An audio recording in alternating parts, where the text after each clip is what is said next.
આમોદના ભીમપુરા ગામમાં ગ્રામ પંચાયત દ્વારા pre monsoon કામગીરીને વેગ અપાયો. સ્થળ ભીમપુરા, તાલુકો આમોદ. મુખ્ય નેતૃત્વ દીપસંગભાઈ રાઠોડ, સરપંચ મુકુંદભાઈ જાતે, તલાટી કમ મંત્રી. મુખ્ય ઉદ્દેશ્ય ચોમાસા દરમિયાન ગ્રામજનોની સુરક્ષા, સ્વચ્છતા અને આરોગ્યની જાળવણી.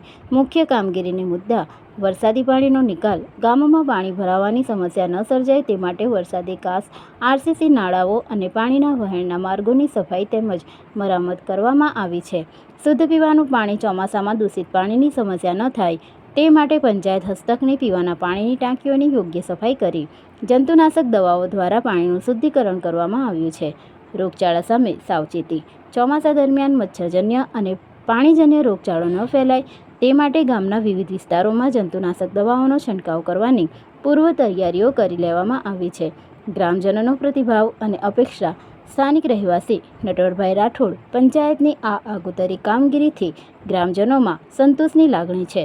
સમયસર થયેલી સફાઈને કારણે આ વર્ષે ચોમાસામાં મુશ્કેલીઓ ખૂબ ઓછી થશે. તંત્રની અપીલ. ગ્રામ પંચાયત દ્વારા સમયસર કામગીરી પૂરી કર્યા બાદ હવે ગામના તમામ નાગરિકો પણ ચોમાસા દરમિયાન ગામમાં સ્વચ્છતા જાળવી રાખે અને પંચાયતને સહકાર આપે તેવી અપેક્ષા રાખવામાં આવી છે. મારું નામ નટવરભાઈ રાયસંગભાઈ રાઠોડ. હું ભીમપુરા ગામનો વતની છું. ભીમપુરામાં રહું છું. આમોદ તાલુકાના ભીમપુરા ગામે પ્રી મોન્સૂનની કામગીરી સતત 5-6 દિવસથી ભીમપુરા ગામમાં ચાલી રહી છે. ગામના તલાટી કમ મંત્રી શ્રી મુકુંદભાઈ તથા સરપંચ શ્રી દીપસંગભાઈ રાઠોડ તે લોકો બિલકુલ ગામની પૂરેપૂરી તકેદારી રાખી અને કામગીરી કરી રહેલા છે.